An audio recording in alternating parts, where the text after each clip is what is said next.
Nous sommes au nord de la Floride, au cœur de ce que l'on appelle l'Amérique profonde, celle de la tradition. Ici, on élève des chiens, pas n'importe quel chien, des American Pitbull Terriers, ces champions auxquels se sont identifiés les Américains depuis des décennies. Cette famille fait partie d'une caste, celle des éleveurs dits historiques. Ils sont une cinquantaine aux États-Unis, affiliés à l'Association des éleveurs américains, fondée au début du siècle. C'est la seule autorité au monde à reconnaître le pitbull en tant que race.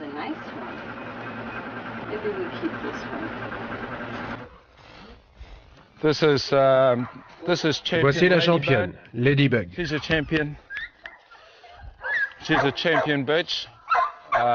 C'est une femelle, elle a 5 ans. C'est un très beau spécimen.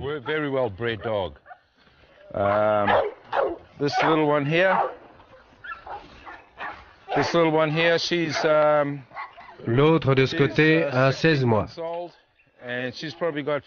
Il lui faut encore 40 points pour être reconnue comme championne. La plupart des chiennes ici sont toutes des championnes.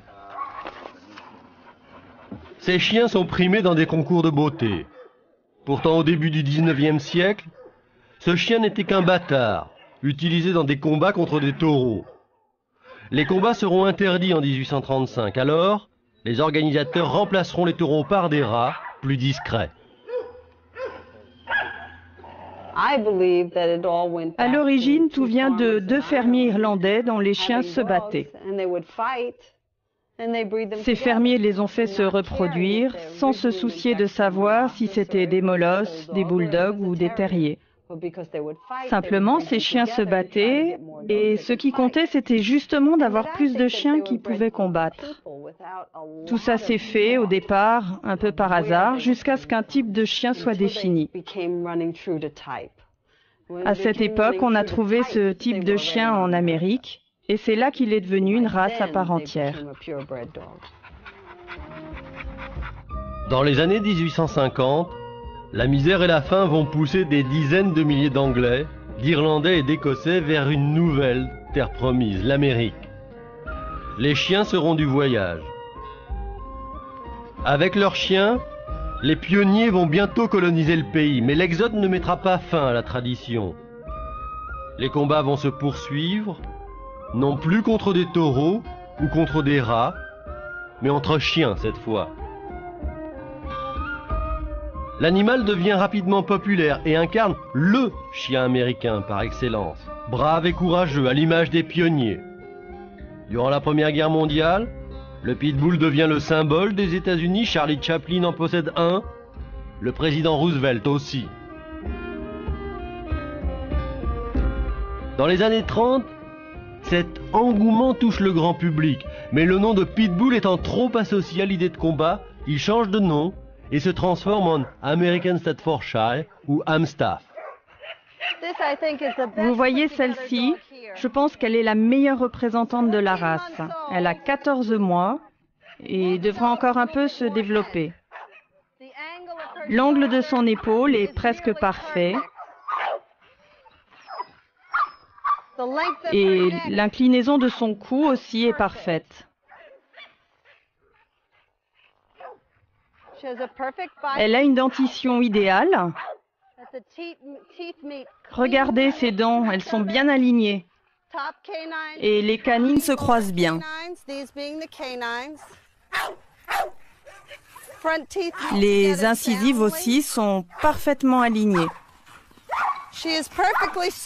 Elle est aussi carrée que possible entre son épaule, sa hanche et le sol.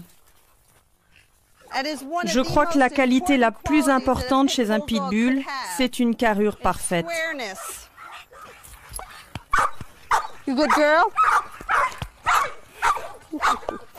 Moi, je l'adore, cette chienne. Elle est sauvage et pleine de joie de vivre. Je crois qu'elle pourrait être une bonne guerrière. Allez, viens. Pour la petite histoire, c'est lors d'un concours de beauté que le couple Winchester s'est rencontré. Ils se sont alors décidés à faire de l'élevage, du pit, leur métier. Aujourd'hui, les Winchester possèdent une douzaine de reproducteurs mâles et femelles qu'ils élèvent dans les règles.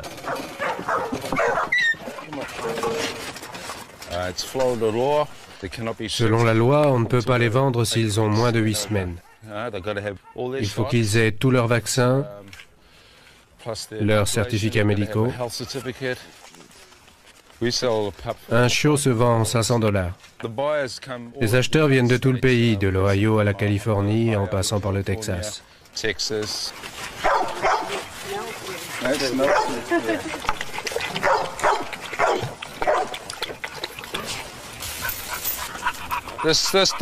Celle-ci a 9 ans.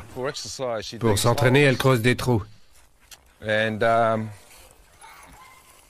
Et ça, c'est son jouet, un pneu. Mais maintenant, le trou est trop profond, elle ne peut plus le retirer. Elle est pourtant très forte. Le pitbull est un chien très courageux, extrêmement brave. Il fonce droit devant, il ne recule devant rien. C'est leur héritage génétique qui permet ça. Et c'est ce que j'aime dans ce chien. Les éleveurs américains ont fait de ce chien un véritable athlète. L'entraînement est spécifique. Le matériel, comme ce tapis roulant, est parfaitement adapté. Pour ce chien génétiquement agressif, c'est le défouloir idéal.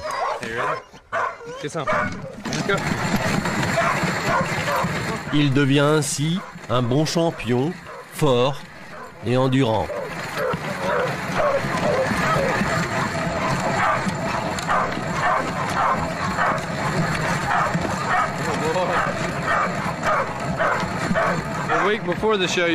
La semaine précédant le show, on l'entraîne.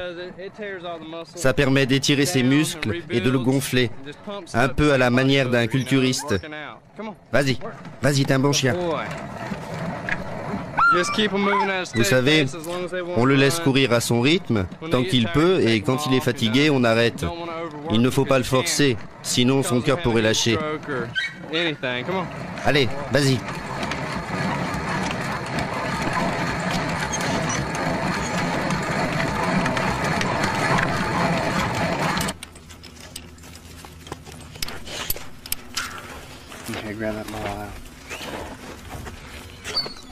Lors des concours, l'épreuve reine, c'est le weight pulling, littéralement tirer le poids.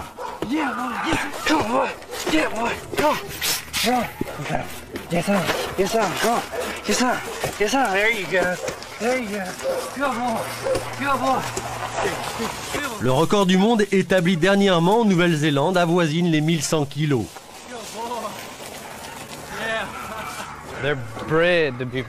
Vous voyez ses épaules sont très puissantes. L'arrière-train aussi. Je suis sûr qu'il a beaucoup plus de force que moi, qu'il peut tirer beaucoup plus que moi. Pourtant, je pèse pas loin de 100 kilos et lui seulement 25. Tout ça, c'est grâce à l'entraînement. Il est conditionné pour tirer. Ils ont ça en eux. Maintenant, qu'il ait envie ou pas, c'est une autre affaire.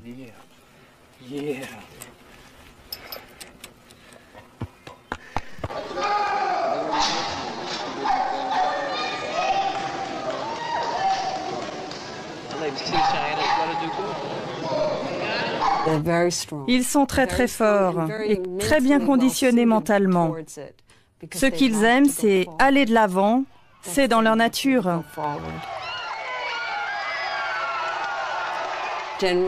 En règle générale, ils peuvent tirer plus de 100 fois leur poids.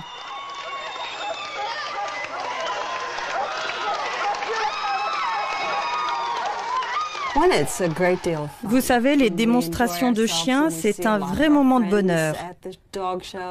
On y retrouve des amis.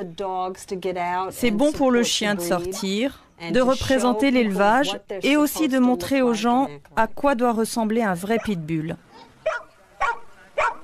Il y a un marché du pitbull. Vous savez, ici, c'est une véritable industrie.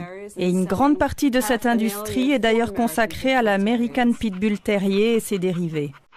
Le pitbull est vraiment un bon business, tout à fait respectable. Cette image respectable a été battue en brèche dans les années 80 aux États-Unis. C'est dans ces années-là, en effet, qu'on voit le pit pointer le museau dans les ghettos de New York ou de Los Angeles. Il sert à protéger les dealers. Il est aussi utilisé comme l'arme préférée des gangs.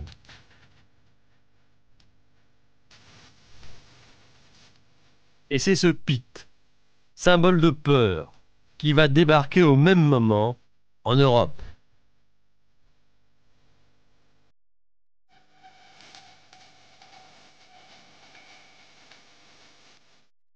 Premier pays touché, la France. C'est à Paris, en effet, dans les années 1984-85, que tout commence. C'est ici que les premiers spécimens débarquent. Cet homme a joué un rôle considérable dans le phénomène. Il s'appelle Antoine Pénet. Il est LA référence dans le milieu du pit.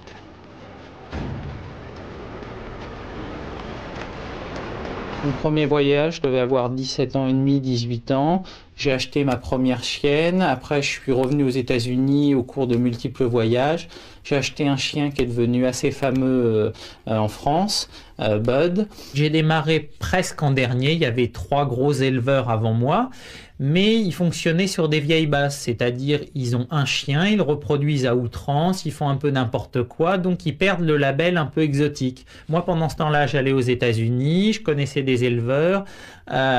Dès qu'un client français appelait aux États-Unis, certains éleveurs et disaient oui, on vient de France, ils disaient bon, est-ce que vous connaissez Antoine Pénet, c'est un bon ami à nous. Ça me donnait tout de suite un autre label de qualité. À cette époque, on pouvait vendre un chien à peu près 7 à 8 000 francs. J'ai eu des fois des portées où il y avait 12 chiots. Femelle, noire, reflet marron, dispo. Bon ben alors ces chiens-là, c'est Red Bull, Jurko, avec une touche de sorel. Allez, hop, au bouillon. Le prix 5 000. J'ai vendu un peu à tout le monde, que ce soit des gens de banlieue comme à des gens de l'extrême droite, parce que bon, ces gens-là venaient avec de l'argent. Moi, j'avais des buts à atteindre et c'était un moyen de les atteindre assez rapidement. J'ai eu une grande responsabilité pour ce que j'ai fait, mais si je ne l'avais pas fait, d'autres l'auraient fait. C'était inévitable.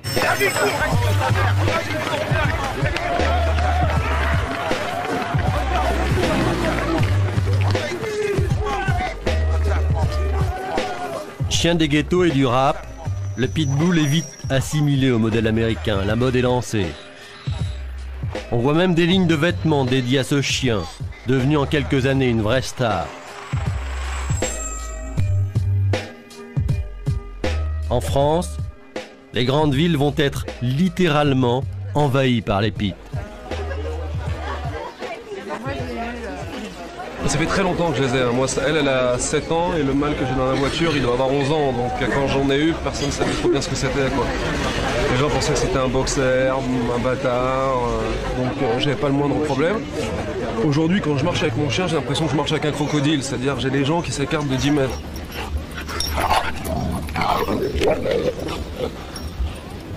Véritable phénomène de société, le pitbull cristallise toutes les peurs. En réaction à ce début de panique, le législateur dresse alors une liste de chiens dits dangereux.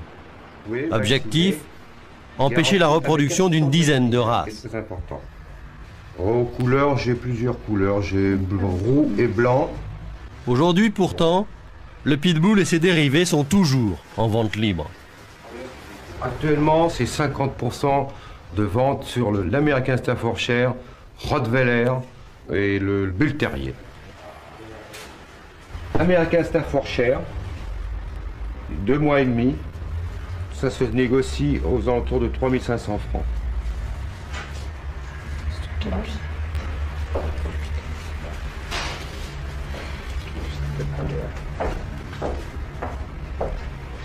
J'ai entendu dire, ouais, ils vont interdire l'élevage, la reproduction. Je sais pas, j'habite Trappes, mais sur Trappes, sur Henencourt, sur n'importe où, si le mec a une femelle, le mec a une mâle, ça va très vite. Hein, et puis après, ça met 2 mois. Et généralement, une portée, c'est de minimum 5-6 chevaux. Voire, là, nous, on a eu une portée de dogue argentin, 13. Donc bon, et ils peuvent pas les supprimer. Ouais, c'est clair, il y a un marché parallèle qui se fait.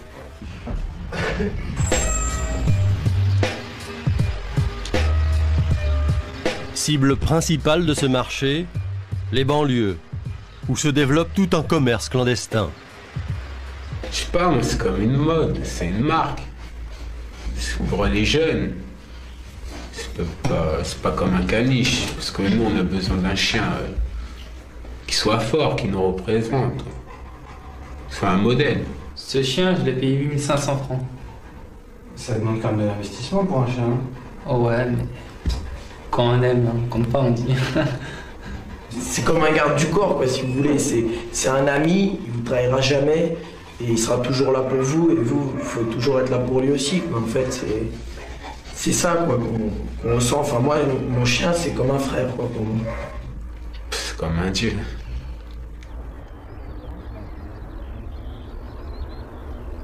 Mantes-la-Jolie, à une 50aine de kilomètres de Paris. Ici, l'engouement pour le pit est absolu. On assiste à un vrai délire autour de l'animal. Allez, ma fille, viens femme. Voilà. Ah bah carrément, oui, vas-y. C'est la teuf. Exemple, Michael, 22 ans. Au chômage, il a réussi à faire partager à toute sa famille son amour exclusif pour Leica, une chienne Amstaff de 4 ans, achetée 3000 francs.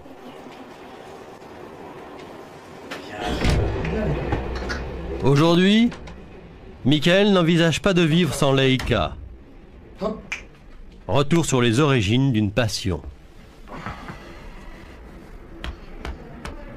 J'ai vu un jour un reportage à la télé, puis j'ai vu que le chien montait aux arbres et tout, il était vachement sportif, et ça m'a plu, et puis bah, je l'ai acheté. Et c'est ma copine. C'est tout pour moi, c'est mon chien. Moi, sans elle, je sais pas. Non, c'est ma copine, hein. Ouais, j'envoie une photo, ouais. Parce que, voilà, je voulais un peu qu'on la voie, quoi. Puis elle est là. Surtout cette photo-là, elle est super belle. Mais ça t'apporte quoi de la voir en photo dans le journal? Je sais pas, ça me fait plaisir. Parce que je montre que, voilà, quoi. Elle est là, quand même. Y a pas de problème, quoi.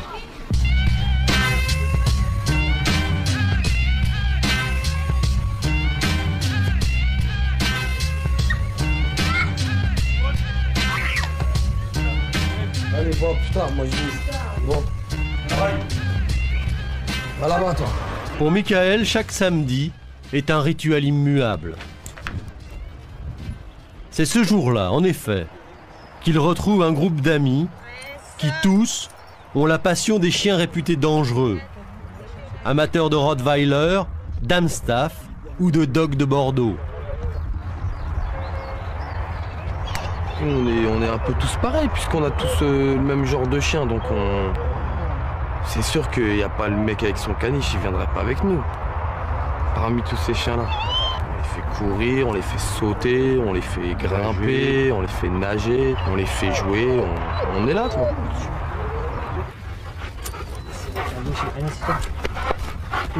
Je voulais pas le chien de Monsieur Tout-le-Monde. Puis j'aime pas les petits chiens. Ma mère a 2 petits chiens et... C'est qui le cailloute? Hein? Il a qui le cailloute? C'est son jeu préféré, ça. C'est les cailloux et les pneus. Même pour le rentrer dans la voiture, faut le rentrer avec son caillou parce qu'on a du mal après. Ouais. Il est où le cailloute? Tu donnes? Tu donnes? Allez. Donne. Je me méfie du pitbull quand même. Je les approche, je les caresse, mais sans plus. Hein. C'est pas un chien que je vois chez moi. Le vôtre, c'est quoi? Ça, c'est un Rott. Pourtant, le Rottweiler appartient à cette même catégorie de chiens considérés comme dangereux. Mais c'est vrai, dans l'inconscient collectif, le pitbull garde encore un statut à part. Voilà, quand on a un pit, parce qu'on a envie d'avoir un pit, on fait peur avec un pit. Dans toutes les cités, il y a des combats. Tout ce que je sais que moi, c'est que je ferai jamais des trucs comme ça maintenant. Ça la regarde. Hein.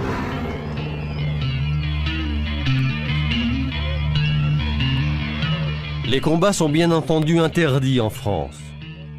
Quand on parle de combats dans les banlieues, il s'agit le plus souvent de rencontres entre jeunes de cité qui font s'affronter leurs chiens quelques minutes dans une cave ou dans un terrain vague. La plupart du temps, l'enjeu financier est faible. En général, les vétérinaires sont aux premières loges du phénomène pitbull. C'est le cas d'Alain Tristan.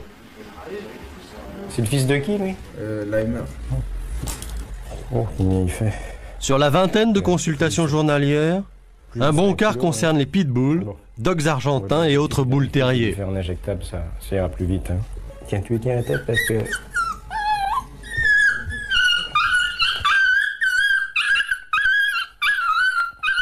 Allez. Ouais, je croyais que t'étais un costaud. Un caïd. Caïd de cité comme ça doit pas... Ça doit pas couiner.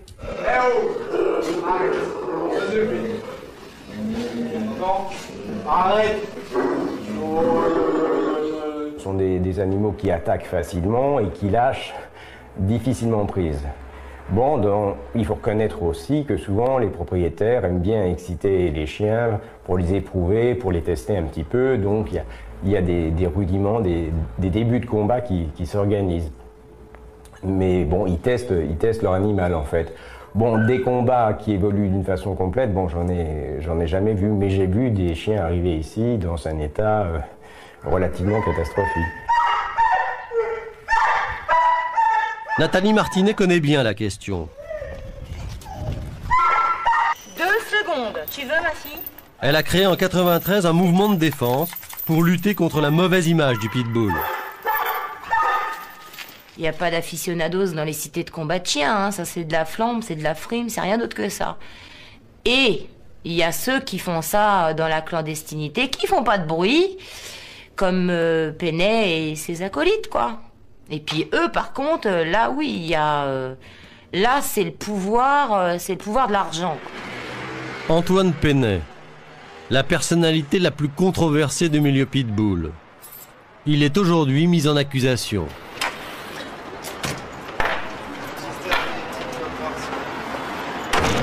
Dans tous les pays du monde, il y a des combats chaque week-end. Malgré les peines encourues, malgré les problèmes sous-jacents, bon, beaucoup de drogue, beaucoup d'argent sale. Il m'est arrivé de voir des cassettes, etc. Ils m'ont souvent expliqué comment ça se passait, mais bon, sans plus. Blanc comme neige, Penet, à voir.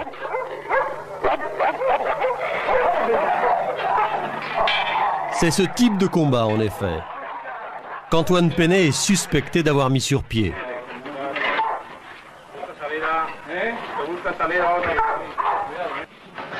Ces images ont été tournées il y a quelques années en Espagne. On est bien loin ici des petits tests de cité. Il y a là beaucoup d'argent à se faire. Et selon ses détracteurs, Antoine Penet l'aurait très vite compris. Un homme, en tout cas, peut en témoigner, c'est Thierry Marant. Il a été pendant 1 an l'assistant de Penet. À la fois chauffeur et confident. Avec le beau temps. Il pleut. C'est vous qui avez la pluie. Dépassé par l'ampleur du business de son patron, il a préféré changer de camp. Aujourd'hui, il est son principal accusateur. Il travaille depuis plusieurs mois avec Nathalie Martinet. Ils instruisent ensemble l'accusation, en s'appuyant notamment sur une vidéo tournée il y a 5 ans dans l'élevage d'Antoine Penet dans le Loir-et-Cher.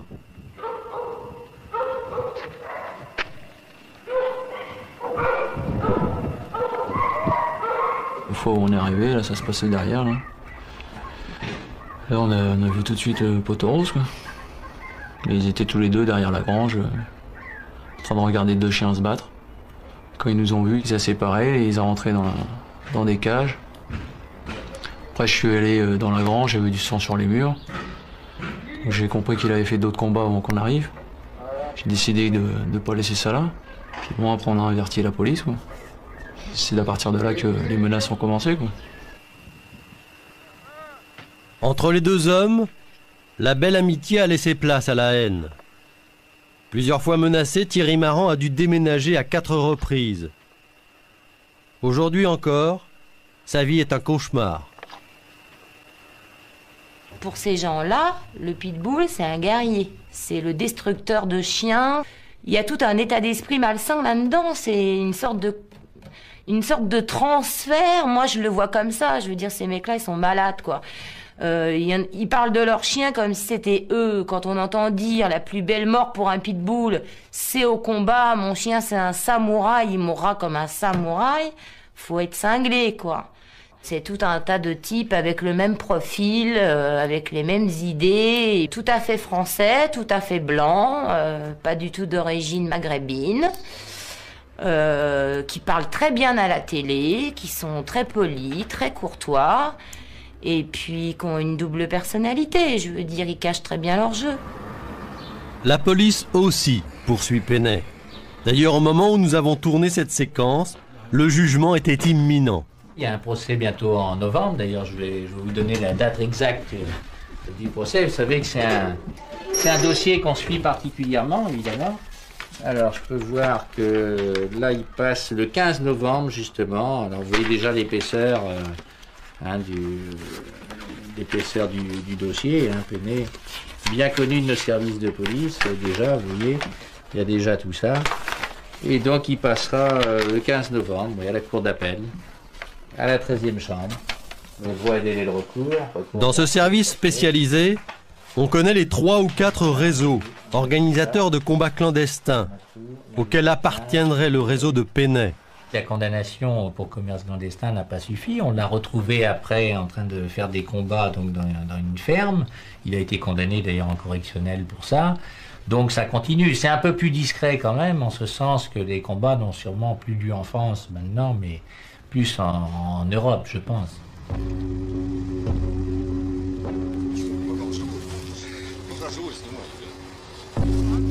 Direction la Russie, devenue depuis quelques années la Mecque du combat de pit. Sur ce terrain vague en banlieue de Moscou est organisé aujourd'hui un combat entre 2 jeunes pits. Les combats sont codifiés, réglementés. Comme en boxe, les chiens combattent par catégorie de poids.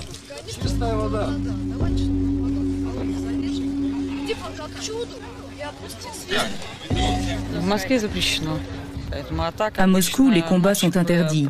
Habituellement, ils ont lieu assez loin de la capitale, dans un endroit discret. Et à la campagne, évidemment, c'est moins risqué. Vous savez, il faut bien connaître, avoir ses réseaux dans le milieu. Et si la police s'en mêle, que se passe-t-il? Le combat est interrompu, mais si les gens sont intelligents, on peut toujours s'entendre, s'arranger.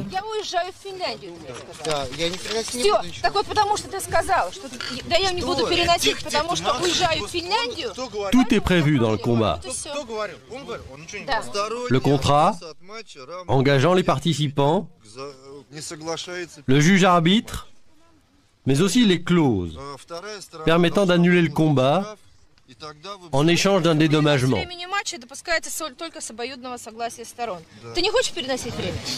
Une fois ces préliminaires réglés, le combat peut vraiment commencer.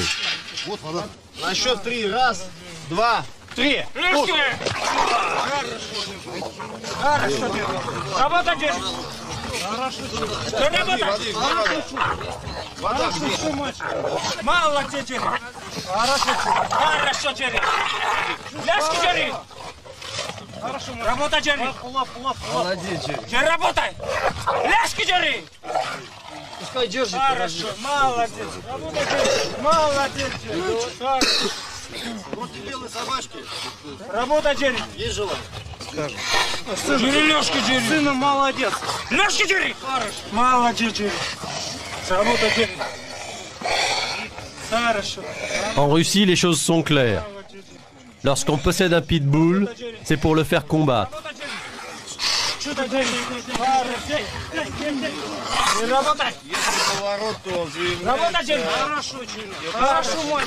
Les enjeux peuvent atteindre jusqu'à 40 000 $, et certains n'hésitent pas à faire des milliers de kilomètres pour venir jouer et parier.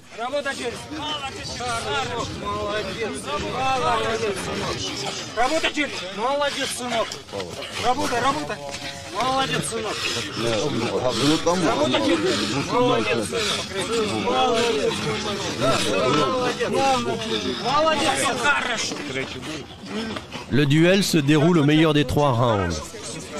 Et certains combats à mort peuvent durer jusqu'à 3 heures.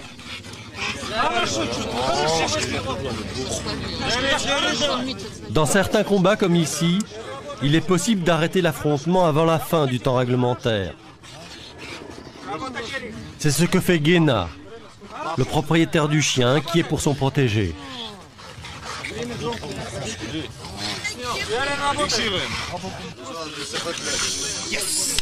Сколько минут? Лен, время. 26.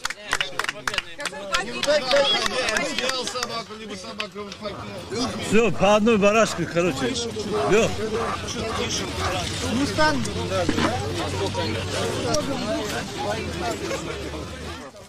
Le vainqueur aura droit aux honneurs. Comme en boxe, une victoire, et c'est la cote qui grimpe, celle du chien comme celle du maître. La Russie est de loin le meilleur marché pour le combat de chiens. Les éleveurs les plus fameux achètent et vendent souvent uniquement des chiens de combat. Le vaincu, lui, n'a plus qu'à se faire soigner. Mais pourquoi a-t-il perdu? Il n'était pas prêt. Je ne l'ai pas fait assez travailler. Et maintenant? La seule chose que je souhaite pour l'instant, c'est que mon chien ne meure pas.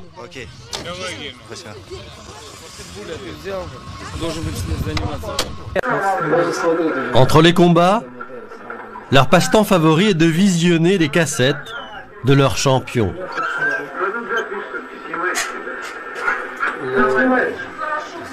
Et comment réagissez-vous lorsque vous perdez un chien? La dernière fois, j'ai pleuré pendant 2 jours. Le mien, je l'ai enterré comme si c'était un homme. On fait les choses dignement, on ne se débarrasse pas du cadavre du chien, on creuse une fosse pour l'enterrer. On est civilisé, pas comme d'autres, vous savez, qui jettent le cadavre du pit et se contentent de le recouvrir avec un peu de neige. Le combat, en Russie, n'est que la partie immergée de l'iceberg. Pour en arriver là, les chiens sont conditionnés, surentraînés. Certains Russes en ont même fait leur métier.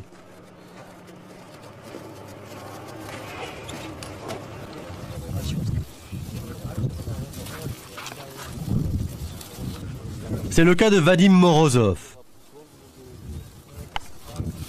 Ce qui n'était qu'un passe-temps, pour lui, est devenu une activité à plein temps, depuis qu'il a perdu son travail de gardiennage.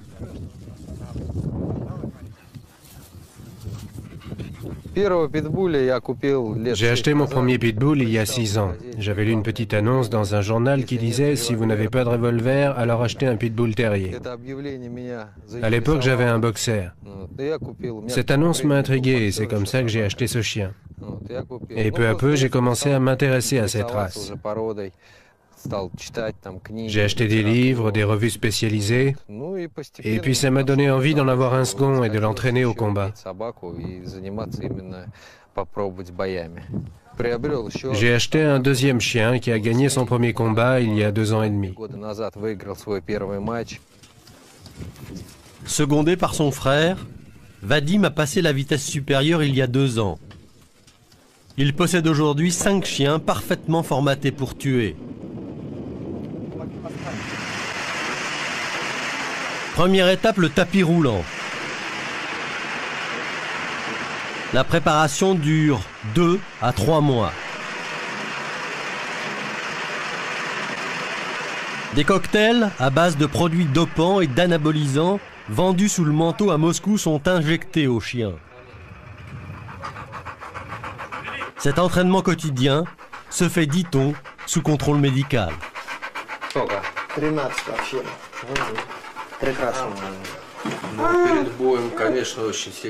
La nuit précédant le combat, je n'arrive pas à dormir. Je suis très inquiet. Mais dès que le combat démarre, mon angoisse disparaît. Je suis parfaitement en accord avec mon chien. Je ne vois que lui. Je ne pense à rien d'autre.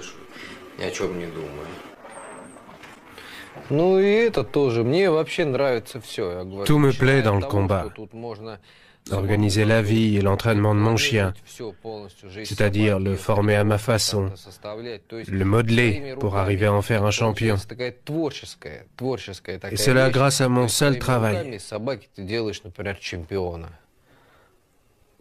Mon chien, c'est un peu mon œuvre.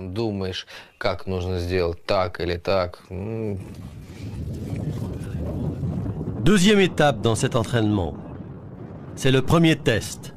Grandeur nature, celui qui permet de mesurer l'agressivité du chien et sa combativité.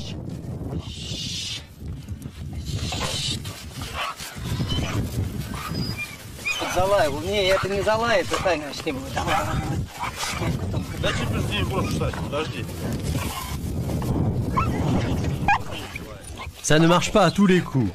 Encore jeunes, ces chiens pensent davantage au jeu. Il faudra donc renouveler l'expérience.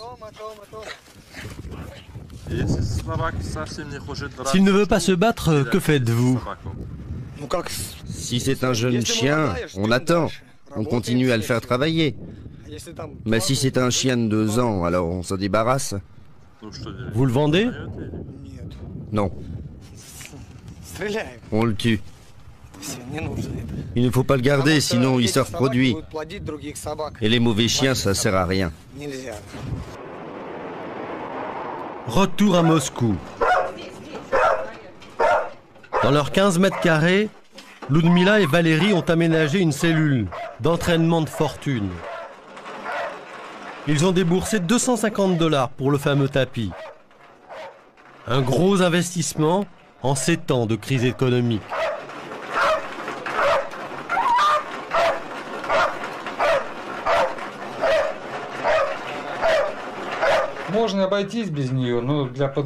On peut toujours se passer de cet appareil, mais à mon avis, il est indispensable pour une bonne préparation. Un chien endurant, combien de temps il peut rester là-dessus?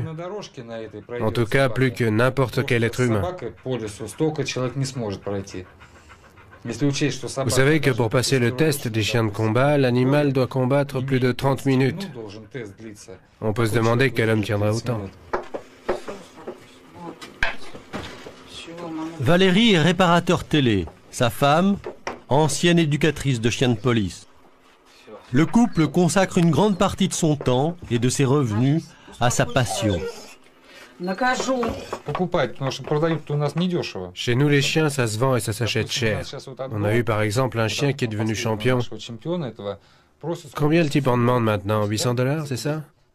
Pour un chiot avec pédigré, le prix tourne autour de 600 $. Ici, c'est beaucoup, beaucoup d'argent. Et en plus, vous n'avez aucune garantie qu'il devienne un bon chien. Vous payez 600 $ sans savoir ce que vous obtiendrez.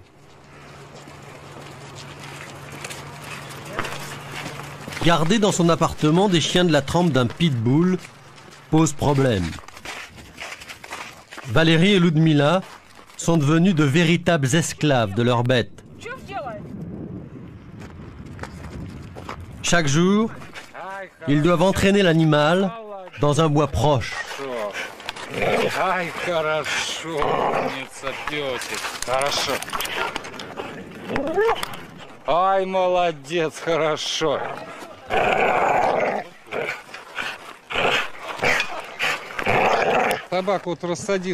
Voilà un bon exemple d'entraînement. Le chien reste accroché, suspendu. Il finit par avoir mal, mais il n'y fait pas attention. Vous voyez, il s'est un peu blessé à la patte droite, mais il s'en fiche. Il continue à s'accrocher. Si c'est un chien de bonne lignée, de qualité, Il restera concentré. Il ne fera pas attention à sa douleur. Ce couple de pitbulls leur a été confié il y a 1 an. Leurs anciens propriétaires n'arrivaient plus à les maîtriser. Visiblement, il reste beaucoup de travail à faire.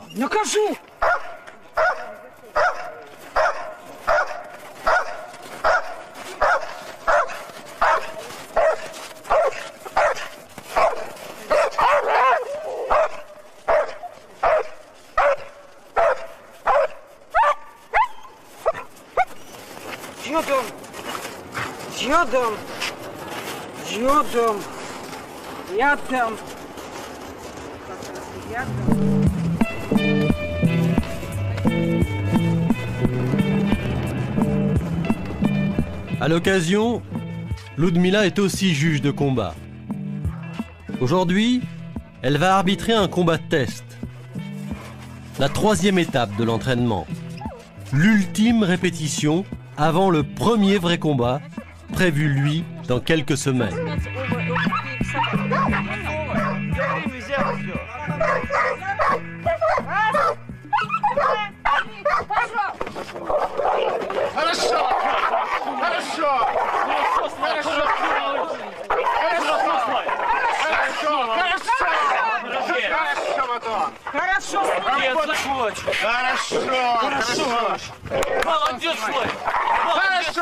Il s'agit ici d'évaluer les résultats de 6 mois d'entraînement et la marge de progression de l'animal.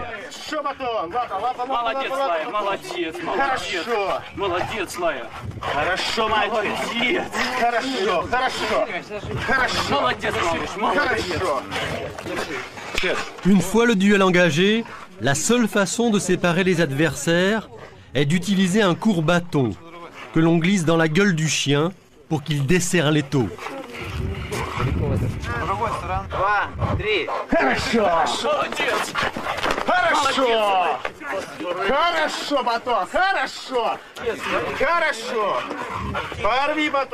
Dans ce genre d'épreuve, il faut éviter à tout prix les blessures importantes. Le test se limitera donc à une dizaine de minutes.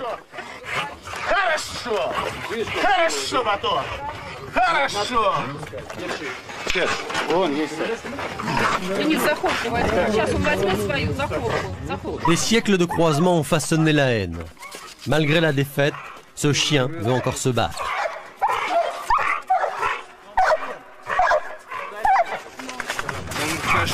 Maintenant, vous pensez qu'il est prêt? C'est encore un peu tôt, mais on est content de ce qu'il a fait.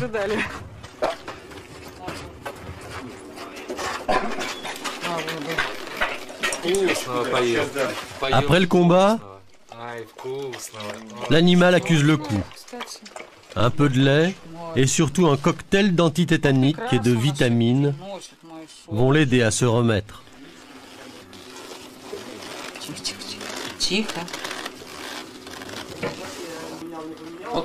J'ai assisté à de nombreux combats et je sais que beaucoup de chiens pourraient être sauvés. Mais pourquoi les maîtres n'arrêtent pas le combat? Pour l'argent bien sûr. J'ai vu des chiens complètement KO qui ne pouvaient même plus se lever. Mais non, même dans cet état, le maître essayait encore de leur faire continuer le combat. C'est vraiment triste.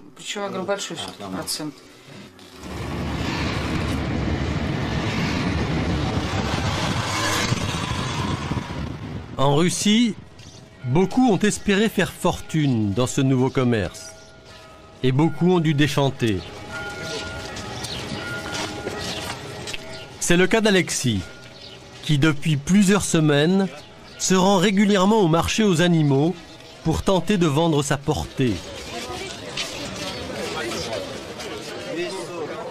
Ici, on vient pour acheter ou vendre toutes sortes d'animaux. Grâce au commerce du chien, Alexis et sa femme Lena ont espéré toucher le jackpot. Mais ils ont compris qu'en Russie, quand on n'est pas dans le milieu du combat, le pit n'est pas nécessairement un marché porteur. La concurrence est rude, très rude.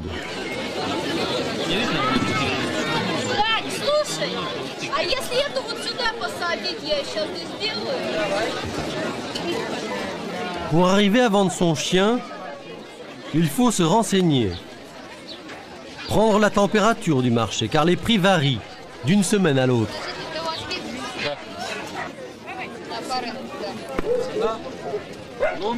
C'est un chiot d'origine russe. Il a environ 6 mois. Combien tu en veux? À quel prix tu le fais?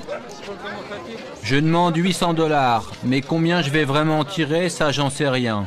Peut-être 500 ou 700 $.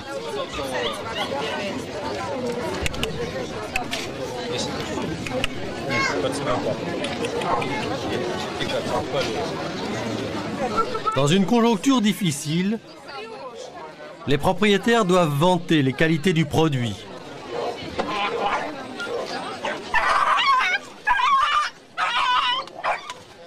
Même s'il n'a que 4 mois, on n'hésite pas à tester la combativité de ce chiot, son mordant.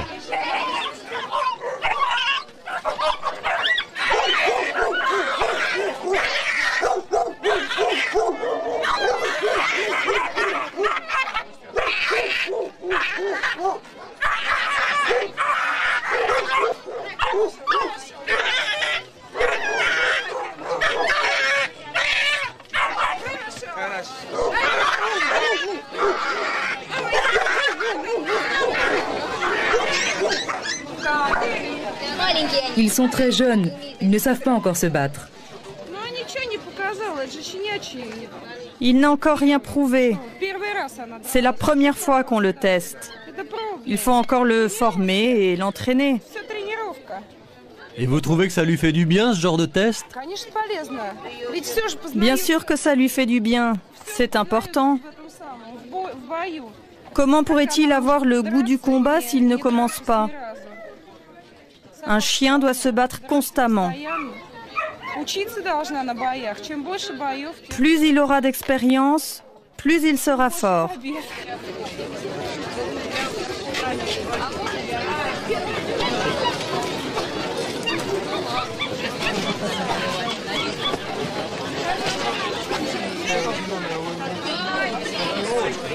Lueur d'espoir chez les vendeurs. Un acheteur potentiel s'arrête au stand.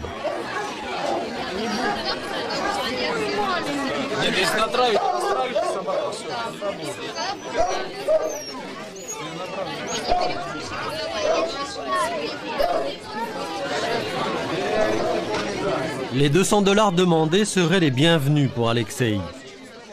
De quoi nourrir pendant quelques semaines le reste de ses pensionnaires.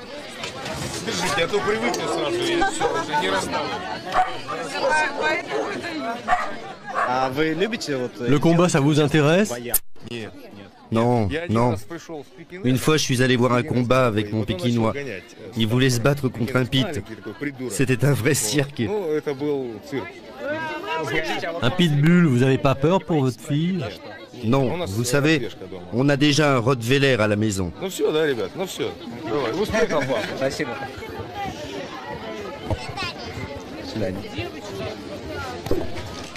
Le marché tire à sa fin. La journée a été très mauvaise pour Lena et pour son mari Alexis. Ils n'ont rien vendu. Compte tenu de leur situation financière, c'est une très mauvaise nouvelle. Il leur faudra donc revenir le week-end prochain, en espérant cette fois que les acheteurs répondront présents.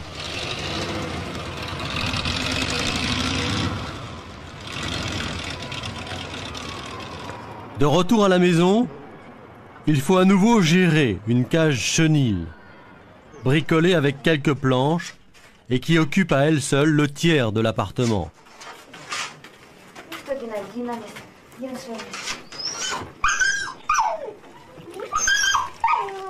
Dans ces conditions, l'élevage tourne souvent au cauchemar. Une odeur fétide envahit l'appartement et les chiots commencent à se battre, parfois jusqu'au sang.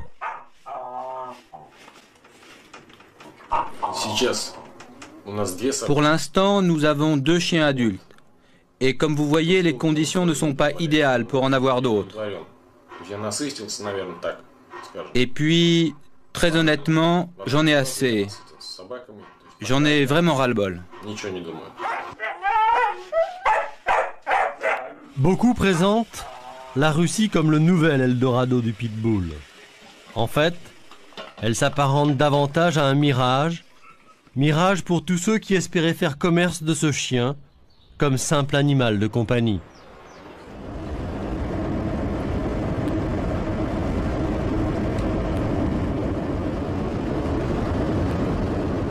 Ultime étape de cette enquête, la France. Depuis 7 ans, dans l'Est, près de Vittel, Gérard Kléber élève des molosses d'un genre nouveau. Ce sont eux qui, dans quelques mois ou dans quelques années, supplanteront le pitbull.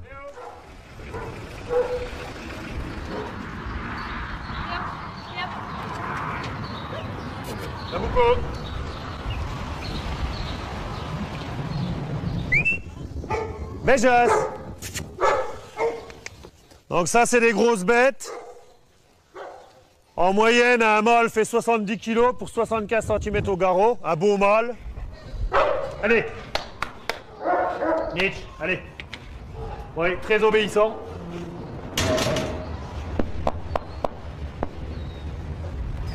Voilà, oui, ça c'est un gros bébé de 9 mois. Il ne demande que des cales, hein. Donc là, vous avez les Canet Corso, un mâle, une femelle.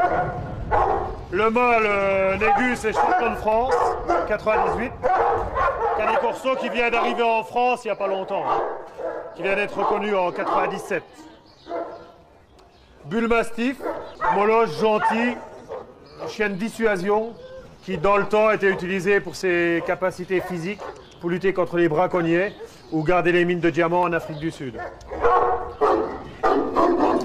Là, vous avez les Fila Brasileiro.